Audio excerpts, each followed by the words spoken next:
各位网友大家好，今天是2021年9月30号星期四，欢迎大家参加王健每日观察直播2的节目。我们今天有3个主题：第一，国庆贫富悬殊的全面小康社会；第二个是中国吹风，高考改革外语变成选修科目；第三个韩正下令国企发电保冬季能源供应那这3个都是我们比较关注的事项我先讲第一个我们刚才OBS 升级不知道怎么用OK 先讲第一个9月30号是中共设定的一个新的节日，叫烈士纪念日那么政治局7个常委加上王岐山上午在北京天安门广场出席向人民英雄敬献花篮的仪式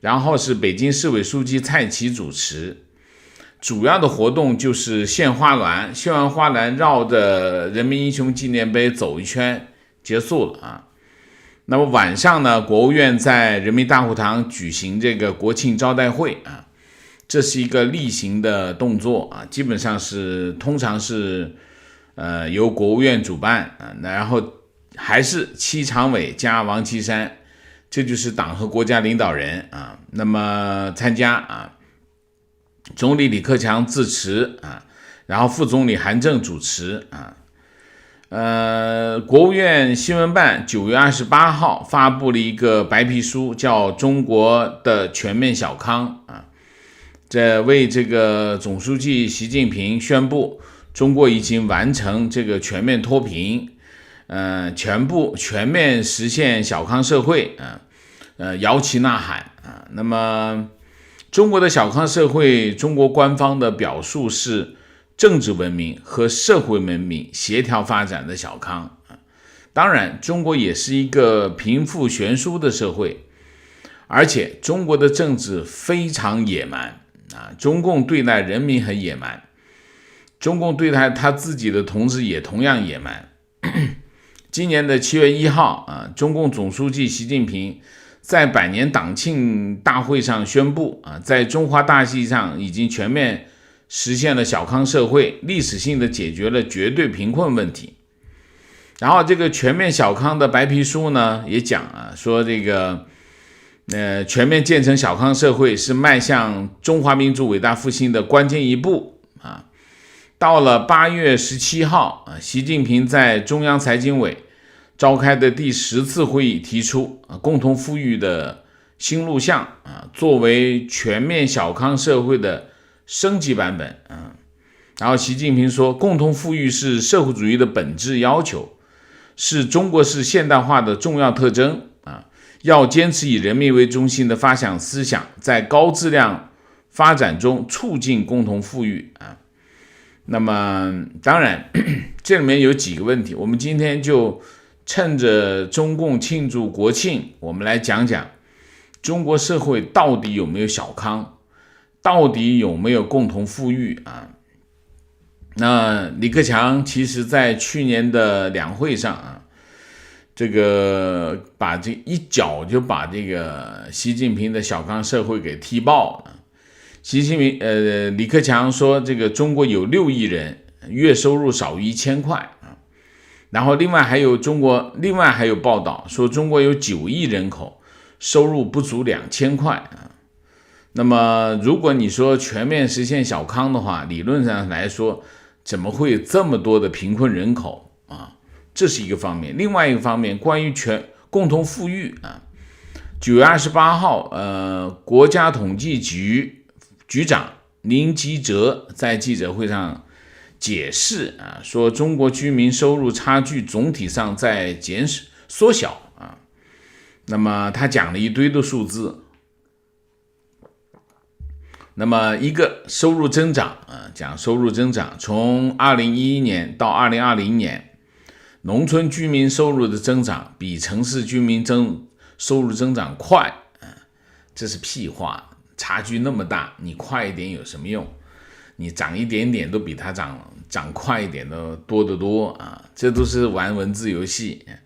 我们等一下呢讲真实的数据然后这个城乡居民可支配收入比逐年下降啊，逐年下降是什么概念？从 2.99 就是3倍，就是城里人比农村的收入多3倍，下降到2020年的 2.56 倍，你相信吗？我不相信啊，肯定不止啊，这个数字肯定是不对的啊。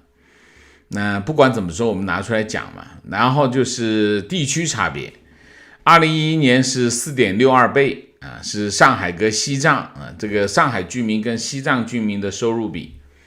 然后到了2020年是上海和甘肃居民比是 3.55 啊，然后他就讲啊基尼系数啊，基尼系数呢，他说全国2008年最高 4.91， 然后就慢慢的下降，降到2020年是 4.68 啊，所以累计下降了 0.023 啊。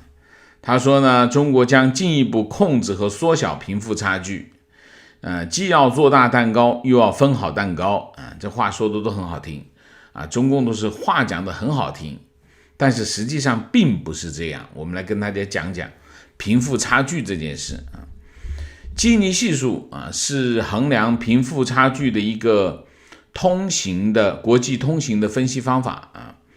那么最大是1，最小是0啊。基尼系数越低啊，这个贫富差距就越小；基尼系数越高，贫富差距就越大啊。那么，但是基尼系数只计算1年的收入，按照1年的收入来计算，它不计算资产。不算财富，只算收入啊，所以它有缺陷啊。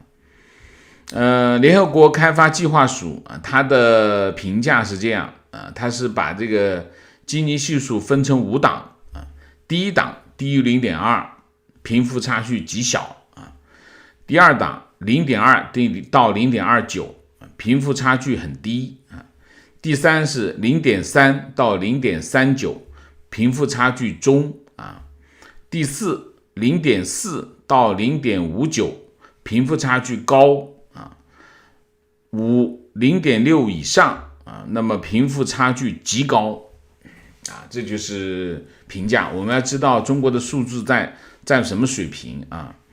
那么 0.4 是一个警戒线啊，超过 0.4， 那么贫富两极分化很严重。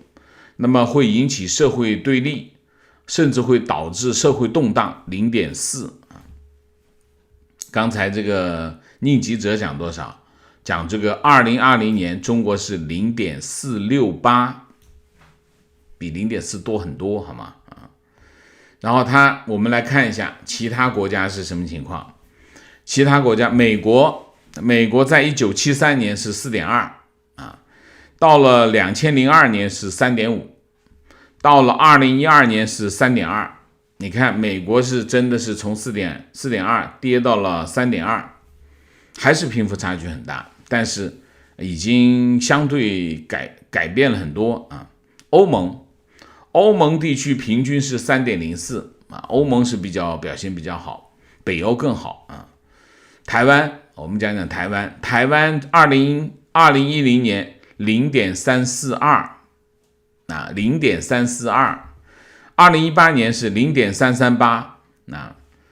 那么日本、韩国、西欧、东欧的这几个主要的经济体，基尼系数都低于 0.4， 都是4以下啊。香港很差，香港2012年是 0.537 啊。那么中国讲一下啊，详细的讲一下。2013年1月18号，国家统计局一次性公布了2013年以来的10年的这个全国基尼系数啊。当然，它一次性公布就可以搞一个趋势嘛。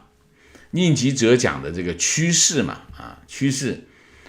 03年479， 04年473，然后一直在涨到最高是08年491，然后491开始跌啊，一直跌到2012年是474啊，然后呢2020年是468。不管是就算它这数字是真的。中国仍然是在现在世界主要的经济体当中，贫富差距最高的一个国家，这个跑不掉啊！你怎么在趋势也是贫富差距巨大啊，这是一个啊。他试图把这数据编出一个趋势来，但是呢，有不同意见啊。西南财经大学啊，那么它的历年的统计结果，中国的经济系数6左右，0.6左右，0.6是什么概念？极高啊，极高啊。那么密歇根大学的教授谢宇教授2014年，他根据这个调查报告估算中国2005年以后的基尼系数是 0.53 到 0.55 他根据这报告他根据6个报告来分析他认为这个贫富悬殊主要来自沿海地区和内陆地区的差距。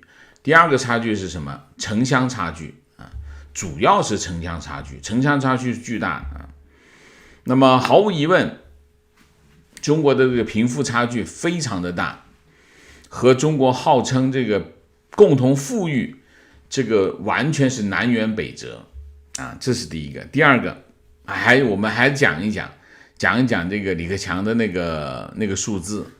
李克强那个数字来自于北京师范大学有一个研究院叫收入分配研究院，它的课题组是在2019年用这个分层线性随机抽样，抽了7万个样然后进行分析这是个规模非常大的调查然后他得出的结论是什么？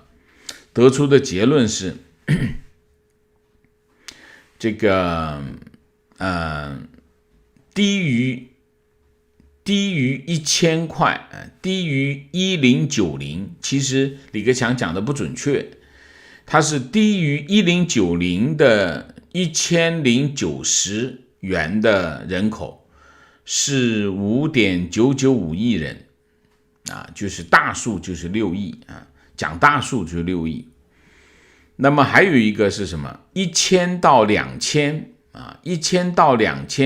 就是 3.64 亿。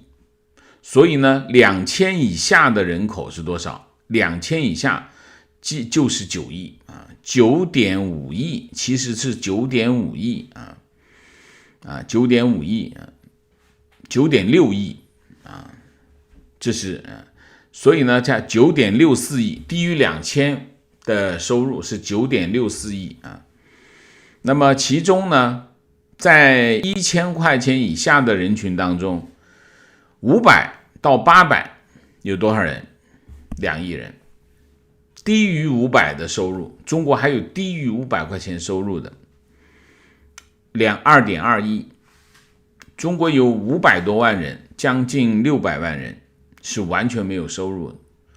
还有一个数字这个银行的统计数据，中国有5亿人是没有银行账号的，中国有5亿人口是没有银行账号的，大家能想象吗？没有银行账号是什么概念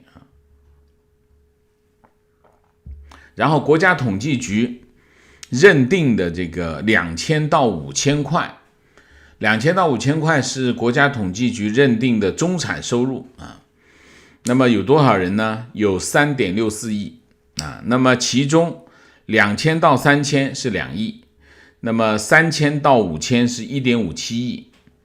那么5000块钱以上的高收入人群只有多少呢？7000万，不多不多。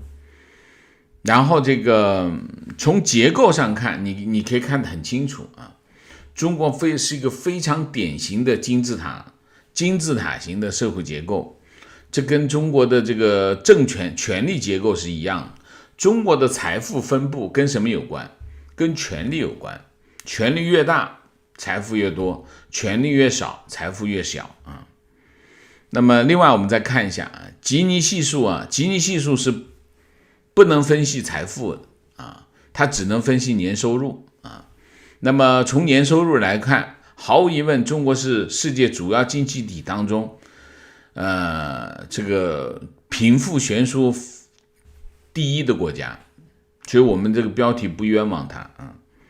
人民银行在2019年做了一个中国城市居民，它叫城镇，其实就是城市居民家庭的这个资产负债情况的调查啊。它这个调查呢，我就不详细说，就讲几个数字。它的讲这个净资产的分布啊，净资产就是你的总资产减掉你的负债。你比如说房子啊，你有一个房子啊，这个房子值2000万，你借了多少钱呢？你借了500万，那净资产是1500万。他就用这个净资产来衡量啊，衡量比这个比较准确。他是这样的，20%的家庭占有65%的财富啊，20%，10%的家庭占有49%的财富，1%的家庭占有18%的财富啊。那么结论是什么？结论就是中国的财富高度的集中在少数富裕阶层的手里。所以你可以看中国的社会的情况是什么？一方面呢，从收入的角度来说，贫富悬殊巨大，这是一头；另外一头，从财富的角度来看，中国的财富高度集中在少数人手里啊。所以呢，你由此可见，我们趁着中国国庆，我们来讲啊，这个结论是什么？中共从建政到现在，既没有解决中国的贫困问题，也没有解决贫富悬殊的问题。他们做的最成功的就是3件事。第一件事，把权力牢牢地攥在自己手里，消灭任何他感觉到有威胁的人或者组织，这是第一件事。第二，把财富装到自己的口袋里，让老婆孩子在海外隐秘他们的财富，这是第二。第三，给人民洗脑，让他们忠诚这个国家。这就是他们做的最成功的3件事啊。我们第一个主题就讲这么多。第二个，讲讲这个中国吹什么风呢？高考改革，外语会变成选修科目啊，这不是已经发生的事情啊。英语一直是什么？一直是中国学生和家长一个非常敏感的科目啊。为什么？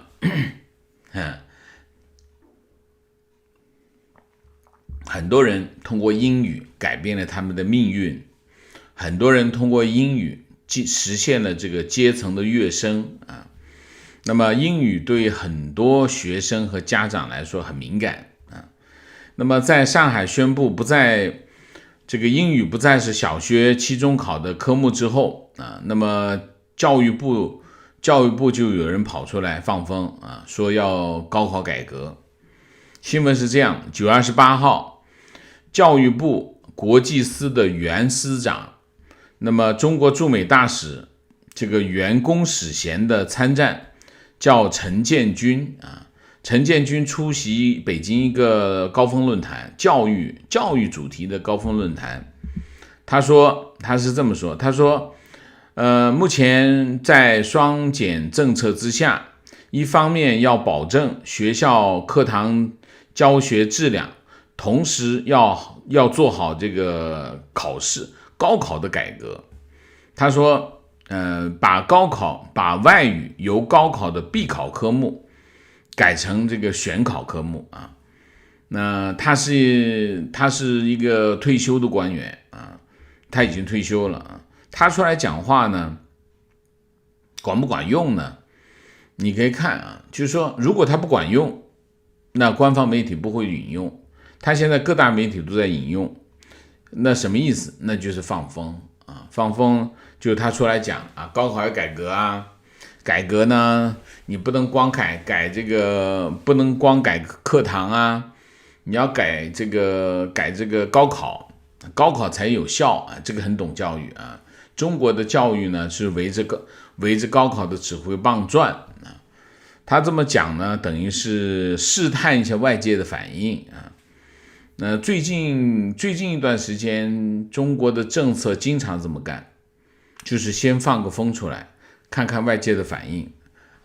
以前呢就更多的是什么呢？以前更多的是在某个研讨会上讨论一下那现在的讨论都不用讨论，先放个风，看一下反应大不大，没什么反应，好我就做了他提出过理据这个陈建军他说中国高考看总分数很难看出一名学生的综合素质他说美国招生考试看 GPA 韩国高考就是把这个考试科目分成9个等级，再综合算分数然后很多发达国家都把这个外语当作选考科目，比如说日本、英国、美国你能比吗？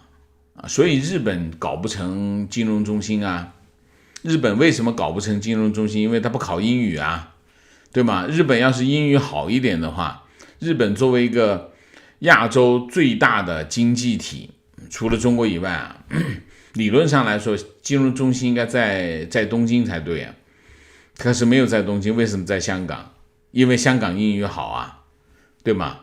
那么英国跟美国要考英语吗？当然要考英语英国跟美国都很重视英语的他说学英语令学习压力巨大说这个韩国就是个例子韩国因为考英语所以压力很大这是胡扯嘛？这是压力大是因为什么？因为后果他说很多国家外语教学目标很明确，要么偏重日常交往，要么收集数据信息为主，要么培养国际化人才。中国高考教学目标不明确，所以把所有的学生当国际化人才来培养，要求听说读写样样会，这就浪费了大量的时间和精力，效果不佳然后陈建军又说学好英语很辛苦，但学了很久的英语不用的话就会忘记，因为他自己是学外语出身的他在推广英语过程当中不宜对所有的学生都设定一样高的标准，就像开车一样，不需要全国老百姓人人都会开车所以他说外语教学一定要讲实用主义，不能搞空想，否则只会浪费大量的人力物力然后这个要培养高层次的国际人才，要进一步的加强什么呢？加强选择部分中小学进行试点，实行什么呢？沉浸式的双语全科教学。他说外国有这样的学校那么上午用母语教学，下午用外语教学，各个科目都是如此。这种教学方式中国还没有出现过他意思是什么意思呢？学英语可以不必所有人都学部分人学就行，这国际性的人才就学就好了。这会变成什么？这会变成歧视，就是你就不是国际性人才，这些人才是国际性的人才。中共官员中共一直在干什么？歧视性的安排。比如说城乡城市歧视农村，剥削农村，压迫农村，这歧视性的安排。比如说官员和老百姓，歧视性的安排，官员获得更多的信息，老百姓不是，老百姓没得看内参。比如说官员有特供，老百姓没有，这都是歧视性的安排。中共非常善于干这种事情。这个陈建军的这个建议，他不是说不学，他说不必大家都学，一部分人学就可以了这是阴谋这就是中共想的事情，这也是习近平想的事情，这件事情有可能是真的然后这个网上马上有人反对说别闹了，现在好的本科研究生都需要英语，特别是理工科、医科都需要看外国文献。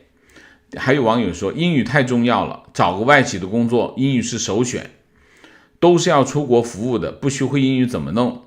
除非中文成为国际通用语言，否则英语的地位还是很重要。那么陈建军也不是第一个提出来把外语当作高考选修课的2017年，全国人大代表李光宇就提出来，就是改变这个英语的这个高考必考，中小学必修啊。他也提出来要把这个高考英语变成选修课啊。那么今年的这个上海今年推动教改，秋季新学期开学就开始做几件事情啊。那么8月3号，上海教委印发中小学2021年度课程计划及其说明通知。第一，小学3年级到5年级期末考试只考语文、数学，英语和其他科目进行考察。考察就是优良那些啊。那1、2年级所有科目不进行期末考试啊，然后英语就不再是上海小学期末考试的科目啊。然后这个中国政府又团灭教培啊，那么课外的英语培训课也被灭掉啊。所以呢，这种情况之下呢，家长开始恐慌啊。那么为什么？很多家长觉得现在小孩子在学校里学这么一点点英语不够啊，那么很多人就跑到这个书店去抢这个英语教材，就马上就抢完了。这里面有几个问题。第一个问题啊，只要高考不考外语，当然主要是英语啊，那么肯定英语马上会在中国的这个教学当中，我不说消失吧，至少会失去80%的教学内容啊，教学资源至少80%是没有了，这是第一个。第二个，你可以看啊，从教育部最近一系列的动作来看，削弱英语在中国教育领域的地位是他们这一系列动作的目标啊，就是切断中国普通老百姓和外界接触的一个桥梁。语言是什么？语言就是沟通的桥梁。要那么多人知道干什么？不需要。这肯定就是习近平一句话就变成这样的事情。所以他们从哪里动？从根子上动，就是改高考。只要高考不考英语，英语就消失，英语就会在中国的学生当中消失。那然后他选择一部分他想要的人去学英语，这就变成另外一个歧视链啊，鄙视链啊。那么所以你看哈，这一头小学不学，那一头教培灭掉啊，然后你想一下啊，没有英语的中国人会是什么情况？翻墙都没有用啊，翻墙都没有用。中国的改革开放靠的是什么？中国改革开放靠的是吸收西方文明。为什么？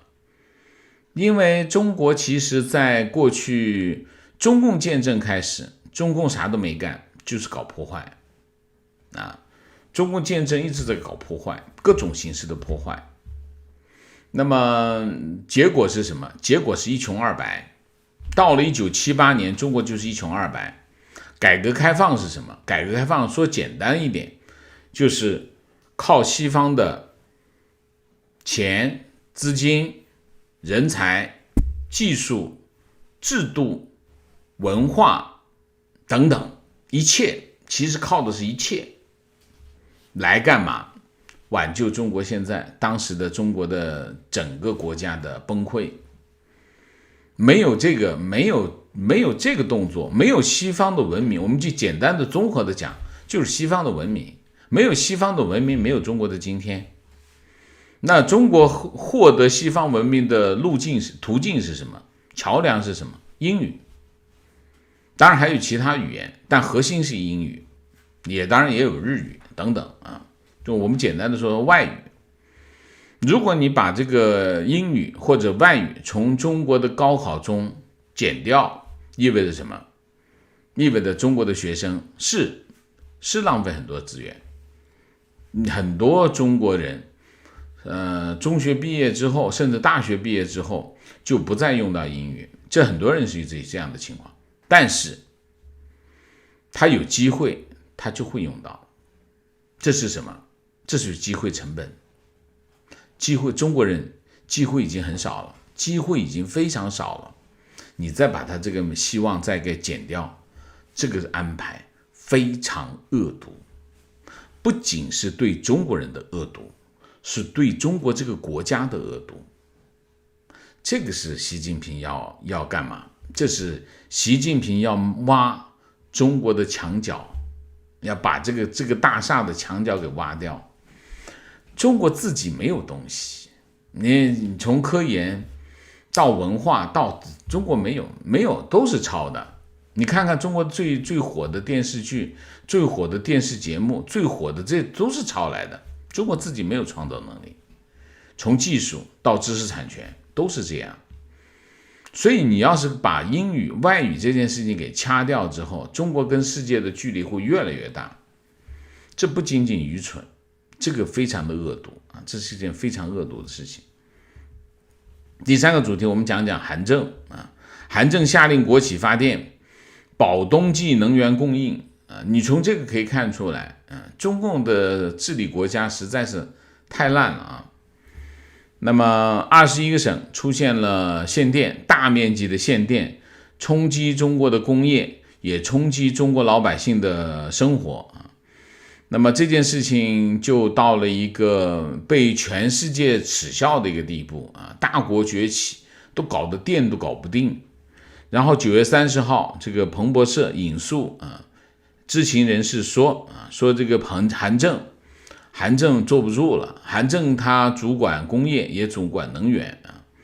那么他就召集这个国资委和这个经济主管部门，那当然一定是有发改委，一个是一个工信部啊，我数都数，国资委、工信部、发改委啊，然后再加上几个什么能源局啊这些官员开会，开紧急会议啊。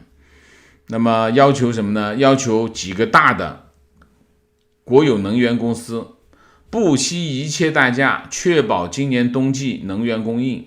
你不能再停电了啊！不允许再大规模的限电了啊！现在看下命令啊，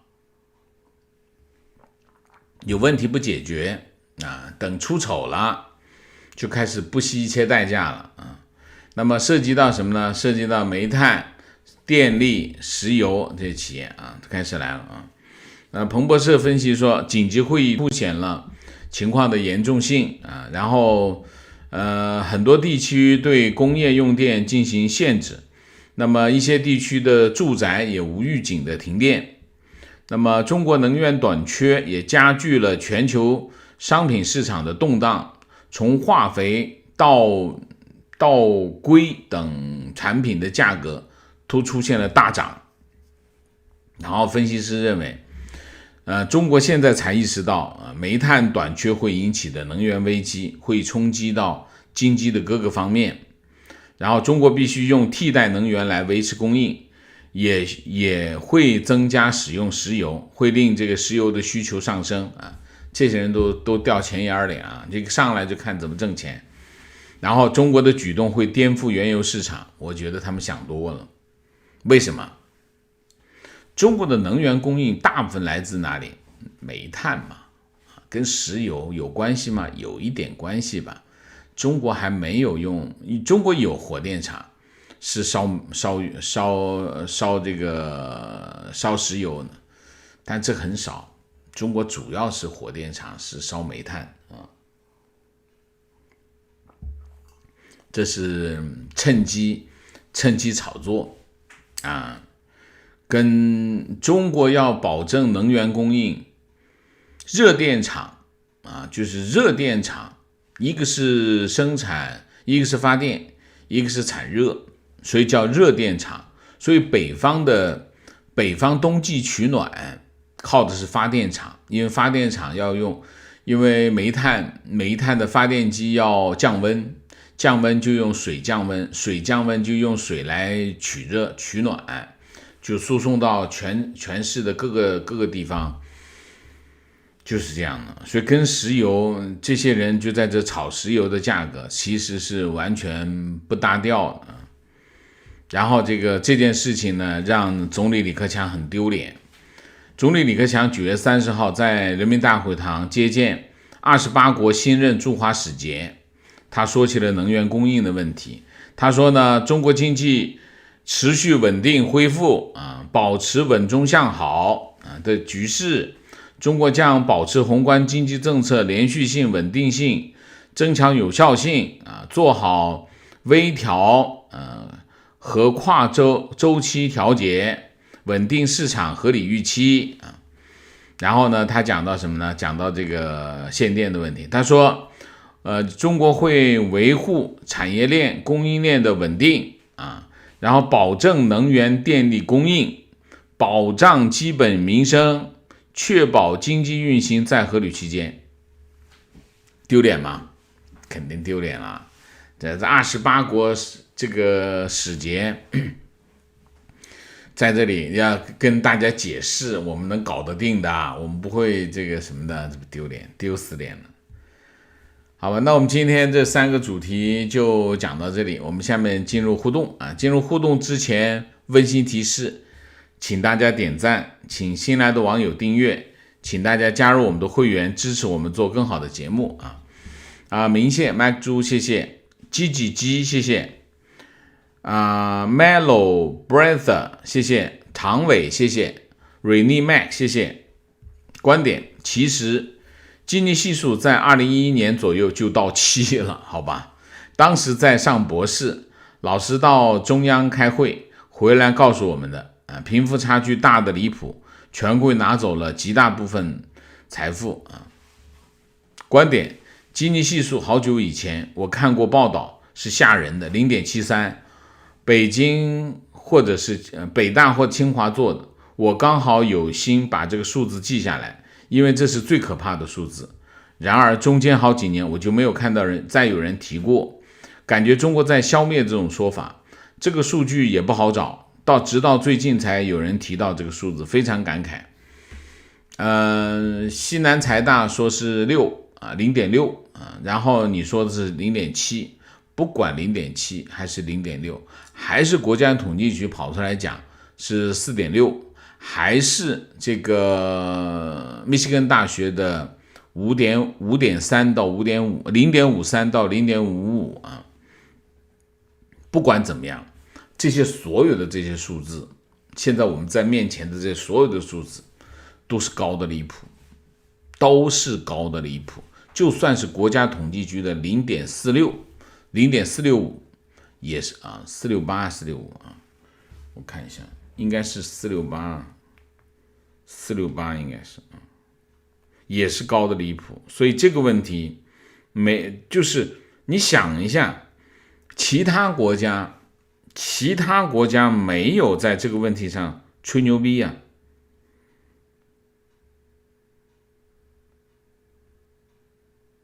0.468，你在这个问题上吹牛逼你吹牛逼呢，我们得讲清楚，你不吹牛呢，我们就算了，不讨论这个问题。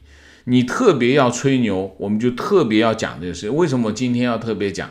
其实今天我们讲这个北师大那组调查数据，其实我们这组数据我讲过很多次，我经常拿出来讲，必须经常讲。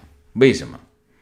这是个很好的一桶冷水浇上去，省得他吹牛。我每次吹牛我都要用一下观点，基尼系数越接近1就表示收入差距越大，这话严重误导人。多劳多得，少劳少得，不劳不得应该鼓励的。也就是说，初次分配的基尼系数接近1不是问题，而是通过税收这是胡扯吧？这是胡扯。多劳多得是什么？你觉得黄二代在劳什么劳？你看那些贪官贪了几个亿，他多劳多得吗？你觉得那是多劳多得吗？这个明显是胡扯观点，我一直困惑，为什么中国人不会反思政治用语与现实不符合？比如大陆人喜欢解放前旧社会来描述贫困落后，问题是人人都知道没有被他们解放的台湾都比大陆富裕进步，这不是矛盾吗？另外，经济学界只有用崛起形容中国经济，台日韩是奇迹，因为经济奇迹除了高速发展，还有贫富差距这个条件啊。这就是中共使用的话术啊。中共靠两个维持他的政权啊。第一个是暴力，第二个是什么？笔杆子。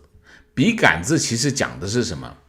讲的是他对一些事情的歪曲，他通过构造一个虚幻的他认定的世界，告诉你，让你接受这个世界。这个世界去描述的方式是什么？就是话术。他所谓的解放前、解放后，然后这个旧社会，他把以前叫成旧社会。你看一说旧社会就知道那是贫穷落后的，对吧？但其实是什么？中共的解放后，愚昧、贫穷、普遍性的贫困啊。提问：大陆、香港、新加坡、台湾4个华人社会，只有台湾解决了贫富差距过大的问题，是不是只有民主制度才能保障低收入人群的利益，约束权贵利益集团，民主才能解决华人大多数勤劳不富有的困境？我不觉得华人大多数勤劳不富有。你看一下在海外的中国人很勤劳，然后他就开始慢慢的攒着就开始，你看华人的房子都比较大，所以勤劳不富有，这是讲的是什么？讲的是中国大陆。在其他地方，你在香港也是啊，香港你就是我见过打3份工的呀，打3份工的人是干什么？供了2套房，甚至供了3套房，他熬一段时间他就熬出来了，他就就破产了呗，碰见97不就破产了呗？但是他现在还是有钱。所以你可以看啊，就是说你说中国人勤劳不富有只有在哪里？只有在中国大陆啊，这是一个非常鲜明的现象。你在其他地方不是，其他地方中国人很勤快就有钱了。所以这个问题不是华人的问题，是中国大陆的问题。是谁的问题？是中共的问题。中共把财富都拿走了啊。观点：72年前的今天，中国共产党开始在中国实行残暴的统治，这不是国庆，是国殇啊。观点：去墨西哥看一下，虽然表面上基尼系数差不多，但可以明显感觉到墨西哥的贫富差距比中国低很多很多。特别是进了一次墨西哥医院急诊，发现接近美国、加拿大的条件，而不是天朝通铺式的老百姓医院。反正我是觉得，很多人把目光聚焦在北上广深这4个城市，其实这是不对的。中国所有的情况不集中在4个城市，这4个城市当然很重要，对中国非常重要，但是中国主要的人口在广袤的农村和中西部地区啊，那个地方才是中国的真相啊。情况说，现在废除英语地位的人，看看当初党探讨为何要把英语纳入义务教育，就像现在说3胎当初说优生优育一样，自我打脸循环，非常对，非常对啊。观点：取消政治课和减少修改历史课才是最该的减负啊。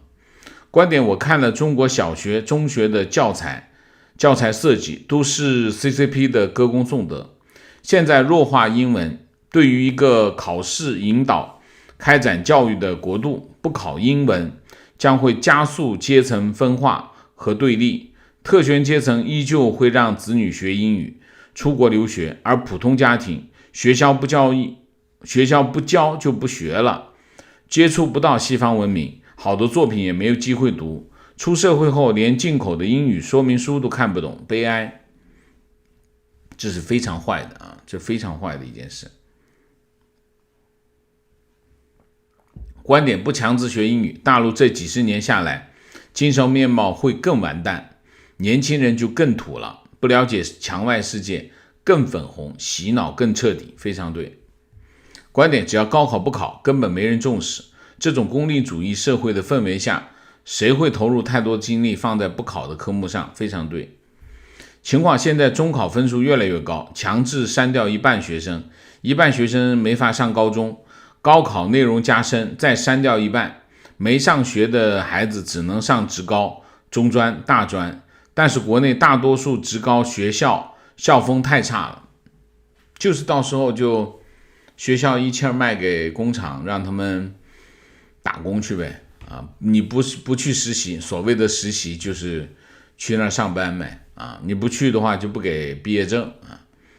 情况将坐标江苏，我们这里高考可以选日语或者西班牙语，因为都是从高2开始学，所以学的内容很少。